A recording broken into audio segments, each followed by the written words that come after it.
Silakan duduk Bapak Ibu dan Saudara sekalian. Bapak Ibu dan Saudara sekalian, Shalom. Nama saya Wahyu Pramudia Bapak Ibu.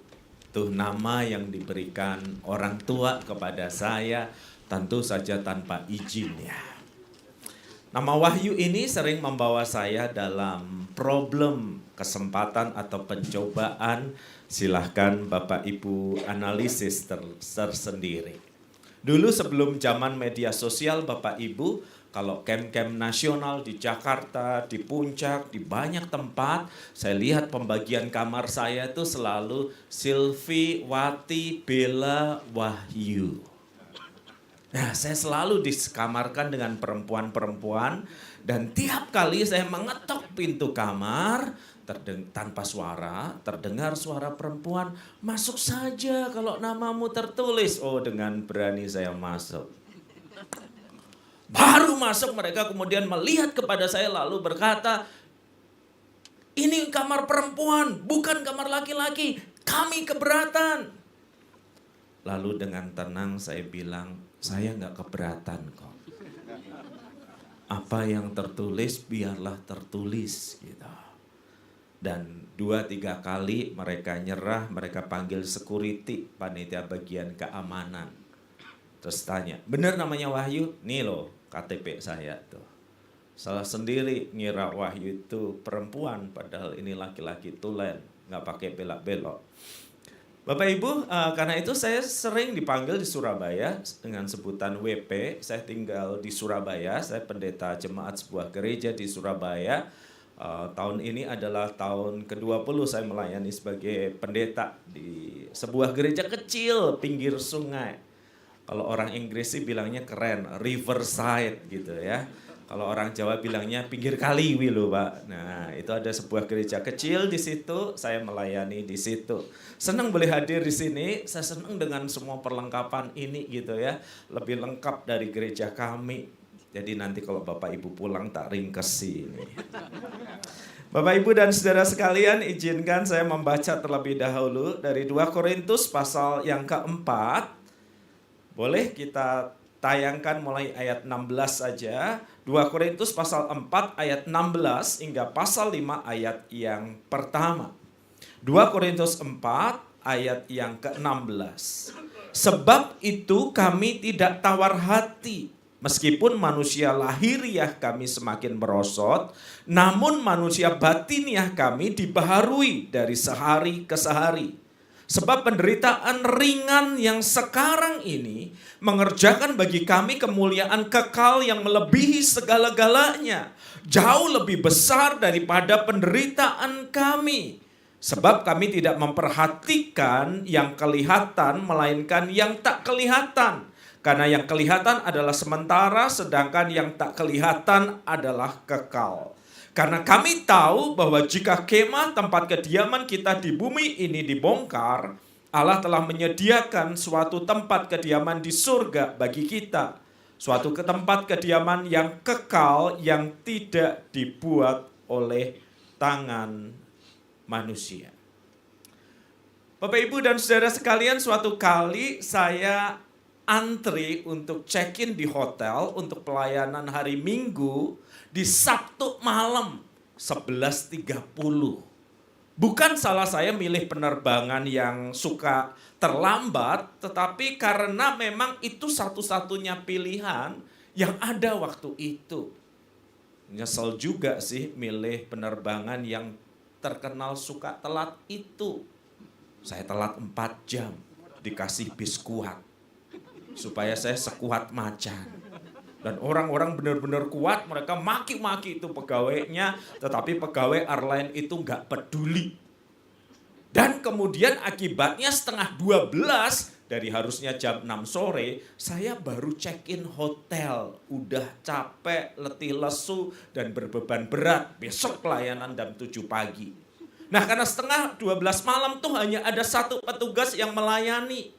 Dan dari tadi ada satu customer yang berdiri sama petugas itu tidak selesai-selesai. Saya di belakang berulang kali mendengar si pria di depan saya berkata, ini nggak seharusnya terjadi. Ini nggak seharusnya terjadi. Kode baik atau buruk Bapak Ibu? Kalau orang ngomong mau check-in bilang ini nggak seharusnya terjadi, ini nggak seharusnya terjadi, berarti nggak baik. Dan kemudian dia dengan ekspresi yang marah dan tegas, dia marah dan berkata, ini nggak harusnya terjadi, saya cari hotel lain. Tiba giliran saya berikan KTP saya, mbaknya ngelihat saya. Pak, maaf.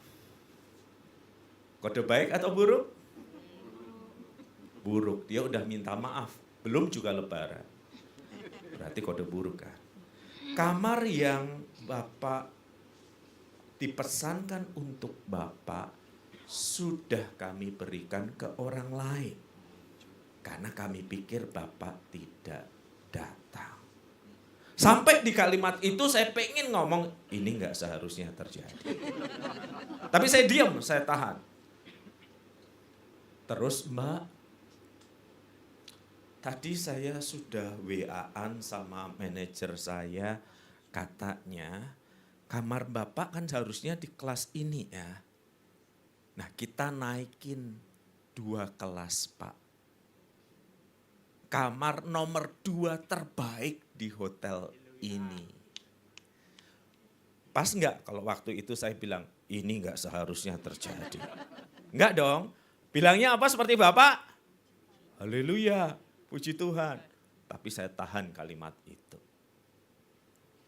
Jadi Mbak, iya kamar Bapak di-upgrade 2 tingkat.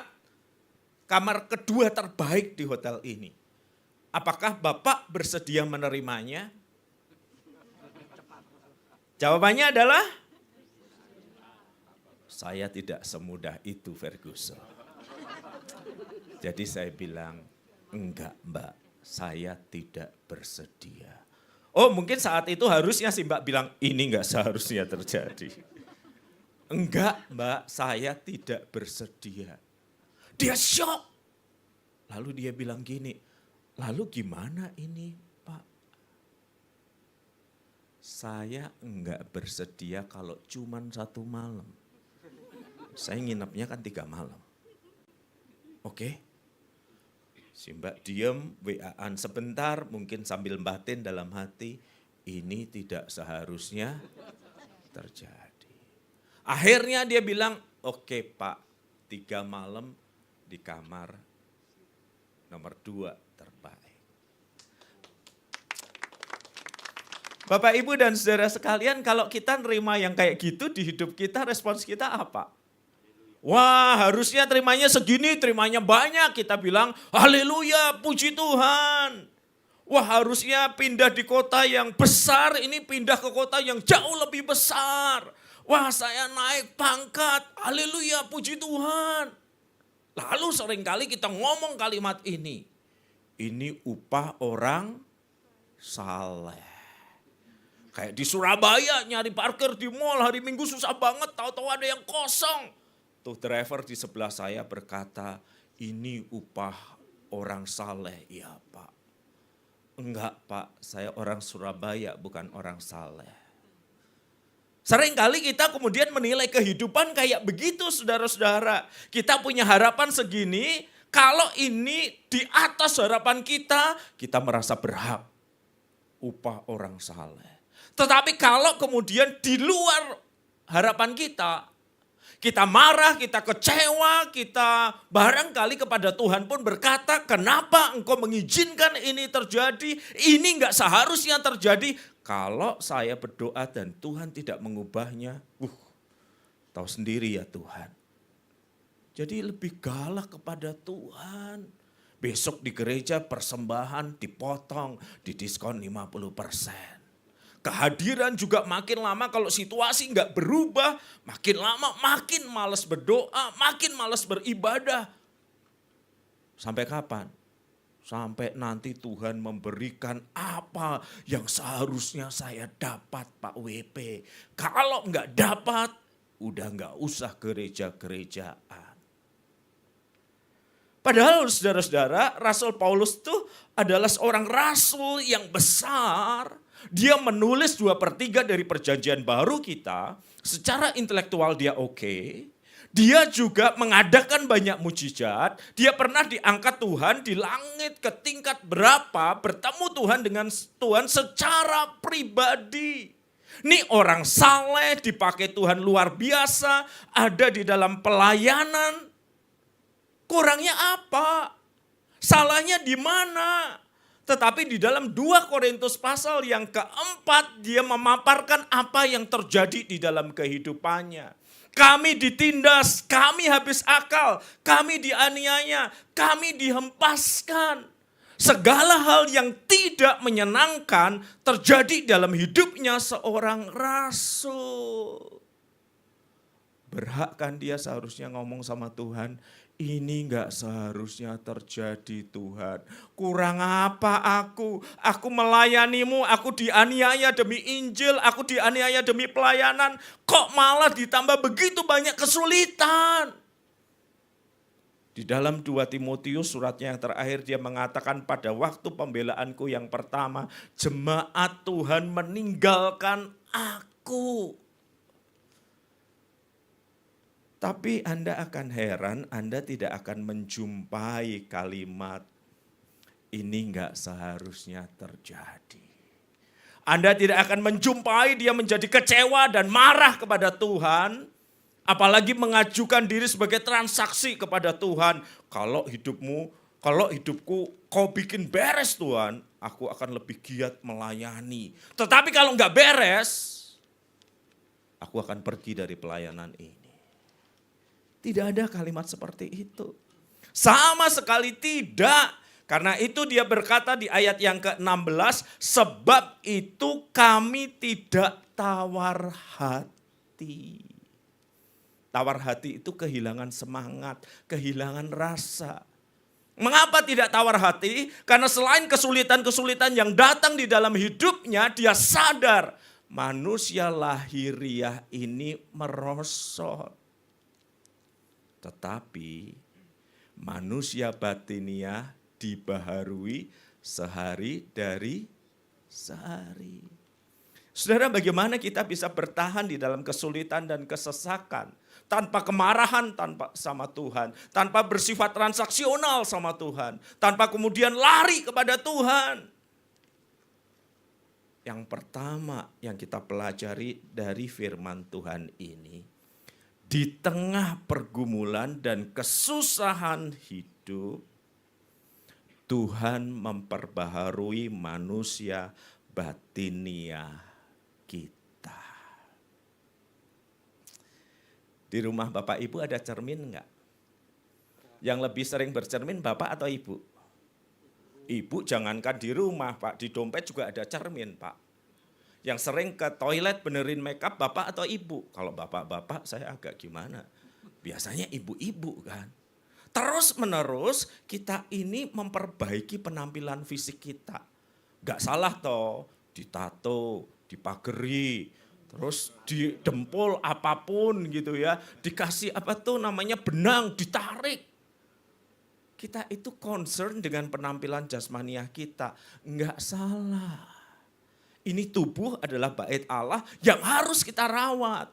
Tetapi yang nggak boleh lepas dari pandangan kita adalah jangan hanya tampilan luarnya yang diperbaiki, tetapi manusia batiniahnya yang di dalam segala penderitaan dan pergumulan itu yang harus dibiarkan, perhatikan kalimat ini pasif, dibaharui oleh Roh Kudus dari hari ke hari. Diperbaharui artinya diperbaiki. Diperbaiki hingga apa? Hingga tujuan Tuhan dalam hidup kita tergenapi. Apa tujuan Tuhan? Bahwa dia memilih, dia memanggil kita, dia menjadikan kita serupa dengan anaknya Yesus. Dan setiap penderitaan, setiap pergumulan adalah upaya Tuhan untuk memperbaiki manusia batiniah kita, pikiran dan hati kita, diajar Tuhan lewat penderitaan, lewat pergumulan, dibentuk Tuhan, supaya dalam hidup kita yang gak sempurna ini, Tuhan itu melihat manusia yang lain memandang ada kualitas hidup Kristus di dalam diri kita. Orang Kristen kan disebut Kristen di Antioquia. Ini bukan self-claim, bukan mereka membuat grup WA misalnya lalu bilang kita sebut diri kita Kristen ya. Karena Kristen itu artinya keren loh, Kristen itu artinya Kristus, Kristus kecil. Kristen itu artinya fotokopinya Kristus, kan keren ya. Kita sebut diri kita kayak gitu ya. Enggak. Di Antioquia pertama kali mereka disebut Kristen dalam penderitaan, dalam kesusahan. Kenapa? Karena orang luar ngelihat. Di dalam hidup mereka ada kualitas-kualitas hidup Yesus di situ. Orang Kristen abad pertama kan mereka hidup dalam kekurangan, kemiskinan. Dalam segala pergumulan, manusia jasmaniah mereka merosot, kenyamanan mereka hilang. Tetapi manusia batiniah mereka dalam tekanan pergumulan dan kesulitan itu justru menampakkan kualitas karakter yang berbeda. Dan orang lain yang ngelihat, dia lihat gini, mereka seperti siapa ya? Kasih mereka satu kepada yang lain, kepedulian mereka satu dan yang lain. Dan orang lain berkata, seperti guru mereka, Yesus. Saudara, saya lahir dan besar di Semarang. Kalau Anda suka kulineran Semarang, Anda tahu soto Semarang kan kecil kan mangkoknya. Itu kalau bagi orang Surabaya dan Malang sekali hirup, udah selesai. Nah, suatu kali saya balik ke Semarang. Diajak teman saya, hamba Tuhan. Cuman bedanya saya di STT, dia dulu di penjara. Karena kasus kriminal yang riwayatnya panjang, di penjara dia ambil program STH. Sarjana teologi, waktu itu lewat korespondensi, surat menyurat. Nah setelah keluar dari penjara, dia jadi hamba Tuhan, melayani mereka yang terbuang. Tatoan, kadang gambar tatonya itu serem-serem, belati, pistol, rantai, wes gak karuan. Gondrong, kayak rocker tahun 80-an. Pagi itu dia pakai jaket yang entah berapa abad gak dicuci. Serem pokoknya. Nah dia bilang gini, Pak WP kan ngajarin saya khotbah kan. Nah pas Pak WP di Semarang saya traktir makan soto. Saya nggak bisa bayar apapun selain traktir Pak WP. Begitu kami masuk warung tuh, pelayannya yang bersih-bersih itu langsung gini, Bang kami udah bayar bang, kami udah bayar. Saya bilang, bukan preman, kami mau makan, dia bukan preman. Tampilannya sih serem, kalau dia masuk sekarang Bapak Ibu langsung pegangan handphone. Nah terus kami duduk, agak keluar. Nah ketika kami menunggu soto kami, tiba-tiba ada om-om, susuk-susuk gitu, bawa remason sama uang 100-an. Ada yang mau pijit. Setelah lama gak pulang Semarang saya baru tahu, ada soto plus pijit. Saya bilang enggak, saya enggak mau pijit. Terus teman saya yang serem itu ditanyain, Bang mau pijit bang? Enggak. Terus teman saya yang serem itu lihat, Bapak udah sarapan? Belum ada uang. Bapak duduk ya, makan bareng kita. Terus diberikan, kita makan. Dia makan dengan cepat, dia selesai lalu bilang gini, Bapak-bapak saya mau berterima kasih ya, siapa yang mau saya pijit duluan? Saya bilang saya enggak, saya pagi-pagi mau sok pijet di situ. Masa kerokan, belum juga masuk angin kok. Lalu teman saya ditanyain, Bang, Abang mau saya pijit sebagai ucapan terima kasih sudah dikasih makan saya. Enggak. Terus dia nanya, punya istri? Ada. Punya anak? Ada. Udah makan? Dia diam. Duduk sini. Tak belikan untuk istri dan anakmu. Tuh teman saya yang serem tuh masuk ke sono pesen. Lalu orang ini, om ini bilang gini, kalian Kristen ya? Saya bilang iya. Terus dia ngomong satu kalimat yang gak pernah saya lupa. Dia nunjuk teman saya yang jauh. Orang itu kayak Yesus. Waktu dia ngomong orang itu kayak Yesus, saya langsung ngedek. Kan yang ditunjuk teman saya, kalau saya Farisi, Saduki. Saya bilang, kenapa Pak? Saya bukan Kristen. Tapi saya waktu SD pernah dengar cerita di sekolah saya. Kalau Tuhan Yesus itu suka ngasih makan. Kayak temennya situ. Wajahnya jahat, hatinya kayak Yesus. Kasih dia pergi, teman saya nyetir. Saya lihat hidup dia. Sekeluar penjara hidupnya gak baik. Dia penginjil jalanan keliling se-Indonesia Raya tuh. Sekarang dia di mana saya juga udah nggak dapat kabarnya lagi. Cuma saya ingat ketika dia nyetir saya ngeliat. Terus dia nengok. Bro jangan liatin terus ntar jatuh cinta loh. Udah. Minggir loh tak kasih tahu. Ya minggir terus tak bilang gini. Kamu tahu ketika kamu mentraktir orang ini makan. Membelikan makanan untuk anak istrinya, orang ini bilang apa? Wajahmu jahat. Tapi hatimu kayak Yesus. Tuh orang yang tampangnya serem tiba-tiba nangis. Wajah boleh rocker tapi kalau hati Hello Kitty. Nangis kejer. Setelah tenang saya tanya, kenapa bro? Belasan tahun lalu waktu altar call di penjara aku maju.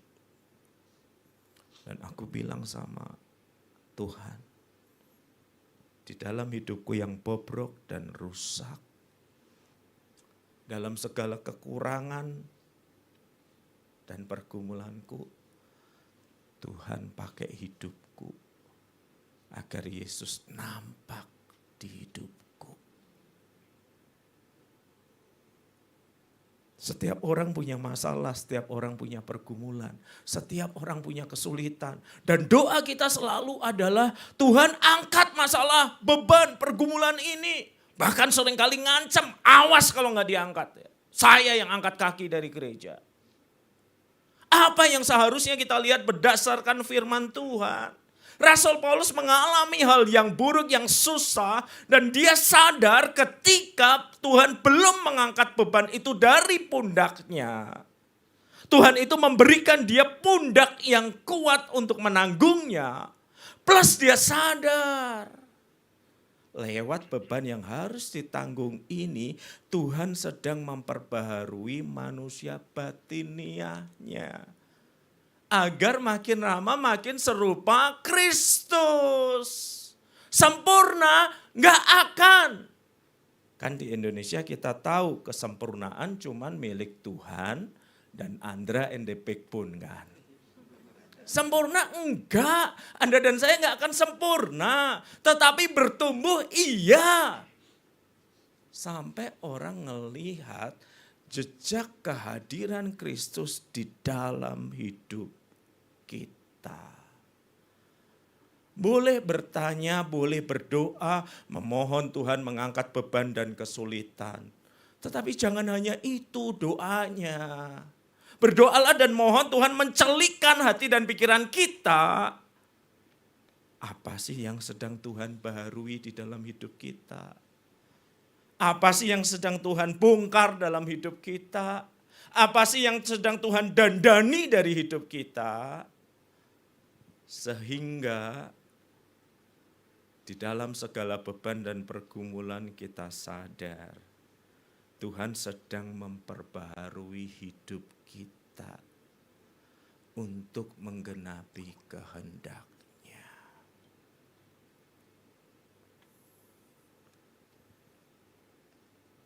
Jangan hanya ngelihat jawaban doa di luar.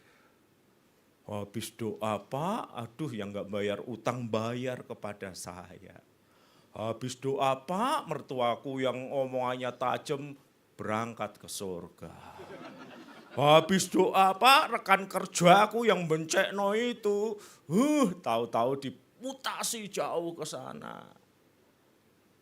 Mudah kalau kita hanya melihat jawaban dari doa di luar.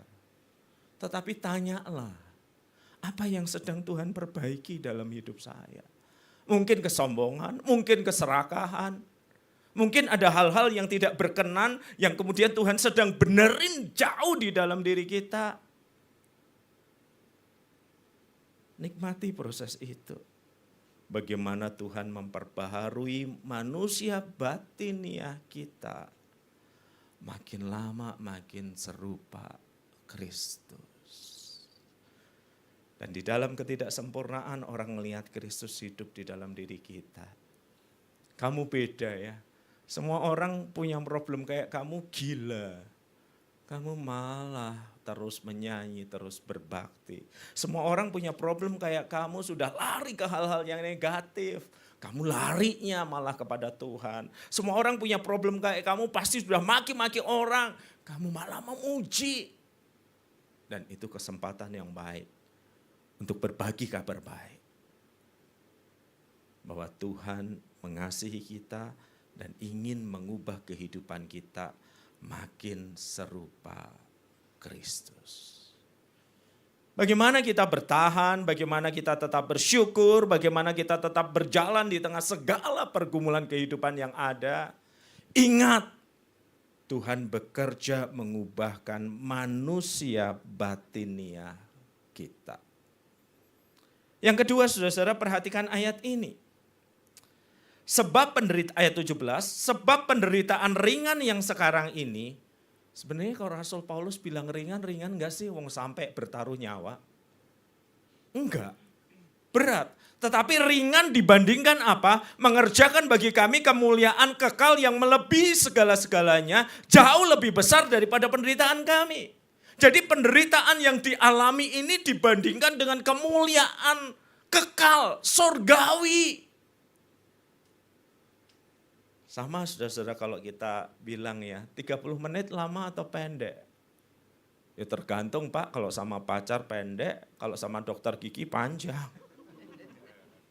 Tapi pertanyaannya panjang atau pendek dibandingkan apa?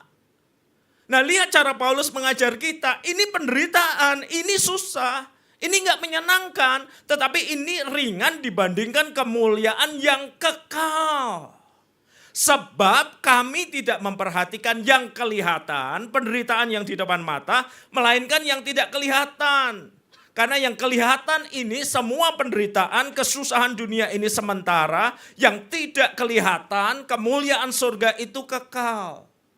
Lalu dia meneruskan dengan mengatakan kalimat ini. Karena kami tahu bahwa jika kemah kediaman kita di bumi, ya ini tubuh ini dibongkar, Allah menyediakan suatu tempat kediaman di surga bagi kita. Yang kedua, bagaimana bertahan di dalam kesulitan, pergumulan, tanpa menjadi pahit, tanpa menjadi bersifat transaksional kepada Tuhan, tanpa menjadi marah-marah, yaitu dengan mengingat bahwa Tuhan telah menyediakan tempat kediaman kekal. Mengapa itu jadi bernilai? Karena siapapun Anda, betapapun kaya, Anda mati, Anda nggak bisa membeli surga. Anda cuma nyampe ke Grand Heaven kalau orang Surabaya. Anda cuma bisa beli ruangan yang segede apa. Anda cuma bisa beli peti yang kelihatan wajahnya terus atau yang ditutup. Anda cuma bisa beli, Anda mau dikubur dengan tanah 2x3, 1x2 atau kayak lapangan bola. Anda cuma bisa beli mau tanahnya di bawah atau pemandangan bukit. Loh, sudah mati buat apa? Tetapi Anda seberapapun kaya, Anda nggak bisa membeli surga. Surga itu diberikan bagi mereka yang percaya kepadanya, yang percaya kepada Yesus. Dan kemuliaan surga itu menguasai Rasul Paulus sedemikian rupa, sehingga ketika dia melihat penderitaan ini sementara. Kenapa harus kehilangan yang kekal? Demi yang sementara. Saya besuk seseorang saudara-saudara pendengar saya di Bahtera Yuda, Surabaya. Waktu masuk, si ibu yang terbaring sakit bilang gini, Pak Pendeta WP nggak usah doa untuk saya. Ya saya udah datang 45 menit nyetir mobil di tengah keramaian, kemacetan Surabaya begitu jek. Kemudian si ibu bilang, Pak WP nggak usah doa bagi saya bisa doa sendiri. Lah ngapain undang saya Bu? Saya hanya minta tolong. Itu ada botol isi air. Bapak ambil, Bapak tuangin ke toilet. Terus Bapak pulang. Bu, nggak usah ngundang pendeta. Ibu minta tolong pembantu juga bisa. Bayangin gimana perasaan Anda 45 menit nyetir. Nyampe di situ berharap berdoa cuman disuruh buang air dalam botol. Setelah selesai, bye-bye, terima kasih Pak Pendeta. Kan saya kan kepo. Bu, ini air apa sih yang buang mesti pendeta? Gini loh Pak, saya ini kan udah belasan tahun terbaring sakit. Saudara kandung saya datang dan bilang, minimal ini udah didoain orang pinter. Ya, supaya kamu sembuh. Nanti kalau kamu sembuh, kamu minta ampun sama Tuhan Yesus. Tapi kamu sudah sembuh. Saya enggak mau Pak, kami ribut terus. Tapi akhirnya saya dapat hikmat Tuhan. Saya panggil Bapak, tolong dibuang Pak sekarang. Bawa masuk botolnya lagi. Nanti saya bilang sama saudara saya, udah dibuang sama pendeta WP. Biar kalau dia marah, marahnya ke Bapak. Pinter juga gitu. Terus kita ngobrol, setelah dibuang dia bilang gini, Pak WP bukannya saya nggak mau sembuh. Kata saudara saya, itu orang pintarnya sakti jadi pasti sembuh. Bagi saya Pak, perhatikan kalimat ini. Percuma saya sembuh di dunia, tapi saya kehilangan kekekalan. Saya mengkhianati Kristus dengan bersengaja. Percuma.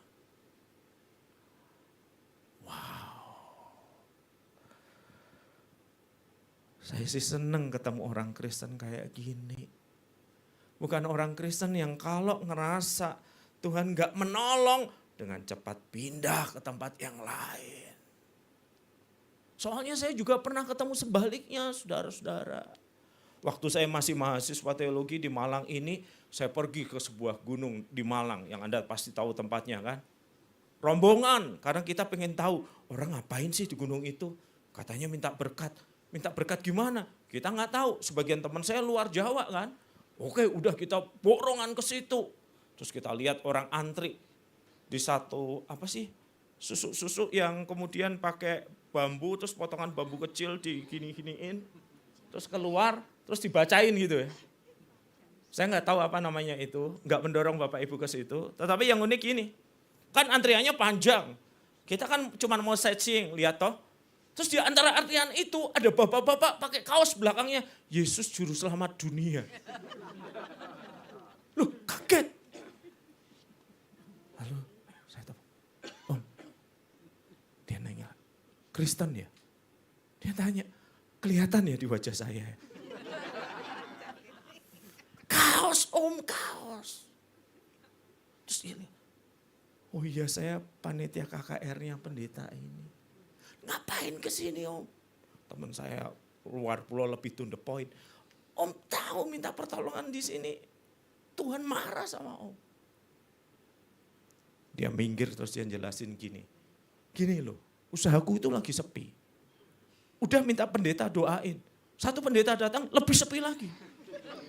Datang sepi lagi. Sampai saya bilang sendiri sama Tuhan. Nek enggak buat rame. Nek enggak jadi rame. Aku cari pertolongan yang lain loh. Enggak ada pertolongan kan. Terus teman saya bilang gini, wis talah cobaan. Ya, bayang no aja mobilmu mogok, terus Tuhan Yesus yang kamu yakini itu enggak kuat mendorong mobil itu, terus ada kuasa lain ini dorong bareng sama Tuhan Yesusmu itu. Terus saya pikir-pikir masuk akal ya. Terus saya ke sini. Saudara lihat kan? Kesulitan pergumulan dengan mudah mencari pertolongan yang lain. Nggak mungkin seperti ibarat mobil mogok, Tuhan Yesus nggak kuat itu ya nggak mungkin. Apalagi di dalam imajinasinya Tuhan nggak kuat dibantu kekuatan sini. Terang dan gelap nggak bisa bersatu. Terus saya bilang, Om gimana? Dengan berani si Om bilang gini, tak tanggungnya resikonya di dunia. Bukan di dunia, Om. Di kekekalan. Saudara, penderitaan dan kesulitan kita barangkali berat. Dan memang berat. Tetapi selalu ingat, jangan sampai kita kehilangan kekekalan itu demi kesementaraan. Ya kan saudara-saudara, jangan sampai semua hal yang membuat kita susah di sini, kita melepaskan diri kita dari mengikut Kristus, dapat semua yang dunia mau. Tetapi Tuhan bersabda, aku tidak mengenal engkau. Tahun 80-an enggak banyak orang punya koran ya, punya televisi juga enggak. Jadi di kampung tempat saya tinggal sebelah itu, bapak-bapak 21.30 pasti nonton pertandingan bola. Ingat zaman setelah Dunia Dalam Berita, anak-anak disuruh tidur, terus pertandingan sepak bola. Nah kalau liburan sekolah, saya masih SD kecil waktu itu, saya ikut nonton bola bareng-bareng, sebab yang punya TV enggak banyak. Dan terus kemudian saya lihat, ini saya cerita ya, tidak bilang ini benar, ini salah. Bapak-bapak itu biasanya taruhan. Nah setelah selesai, yang menang ambil uangnya. Dan saya perhatiin, beberapa kali di masa liburan Bapak X itu pasti menang. Enggak pernah kalah. Sakti kan. Nah suatu kali habis dia menang, dia mau jalan ke rumah, saya takut, saya bilang tolong dong saya temenin jalan. Kan lewat tempat Bapak kerja. Dia itu kayak tukang kebun gitu loh saudara, di rumah yang besar. Terus ketika jalan saya tanya gini, Pak kok menang terus toh Pak taruhannya? Tahunnya dari mana, siapa yang menang? Lalu ketika sudah dekat tempat dia kerja, dia nunjuk ke atas. Di situ ada parabola. Maksudnya Pak, gini loh nak, itu yang tonton TVRI itu kan rekaman. Tahun 80-an kan belum ada live kan, jarang banget kan. Itu rekaman pertandingan seminggu yang lalu, 10 hari yang lalu. Lah aku ini sama bosku wis nonton, langsung lewat parabola. Tak catet. Terus aku melok nonton dari sini. Nah ya pantesan saudara-saudara, tim yang dia pegang dihajar 3-0 dia tenang-tenang aja. Kenapa? Karena dia tahu skor akhirnya berapa? 5-3. Saya bilang, oh iya pantesan Bapak enggak pernah kalah. Ya. Nah sekarang coba pikir. Alkitab itu memberitahu suatu kali Kristus akan datang kembali. Betul. Suatu kali yang jadi pemenang bukan kesedihan, bukan kemarahan, bukan ratap tangis dan air mata, tapi Yesus, Raja di atas segala raja. Dia akan datang kembali, dia memerintah, dia berkuasa. Nah kita ini wis dapat bocoran akhirnya.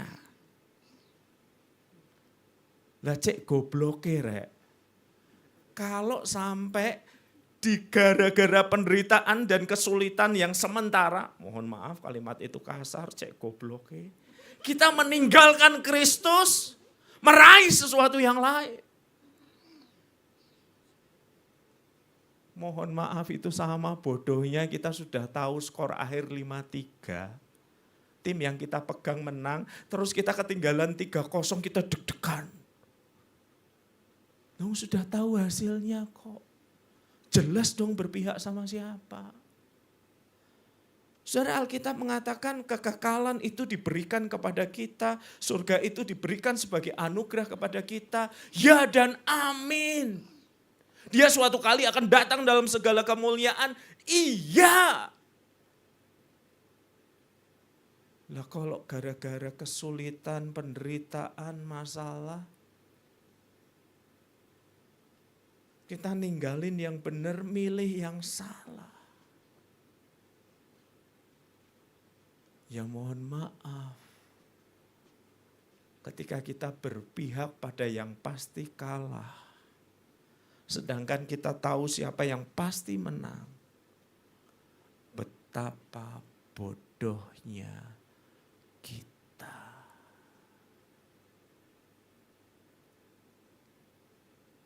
selama kita hidup di dunia, kita akan bergumul dengan kesulitan, air mata, masalah. Kita bisa menjadi marah dan kecewa dan berkata, ini enggak seharusnya terjadi. Kita kemudian mengajak Tuhan bertransaksi, kalau ini selesai dengan cepat, saya akan begini, begitu. Tapi kalau enggak selesai, saya akan pergi meninggalkan engkau. Firman Tuhan memberi petunjuk bagi kita bahwa di dalam situasi sukar dan sulit, ingat, Tuhan terus memperbarui hidup kita. Tuhan menjadikan kita seturut dengan rencananya, serupa dan segambar dengan anaknya. Di tengah kesulitan, pergumulan, dan air mata, ingat, siapa yang akhirnya menang? Bukan penderitaan, bukan air mata, tapi Kristus yang memberikan kekekalan bagi kita. Karena itu mendekatlah kepadanya. Sebab Sang Sabda itu telah menjadi manusia untuk menyatakan kasih karunia kepada Anda dan saya. Mari kita berdoa.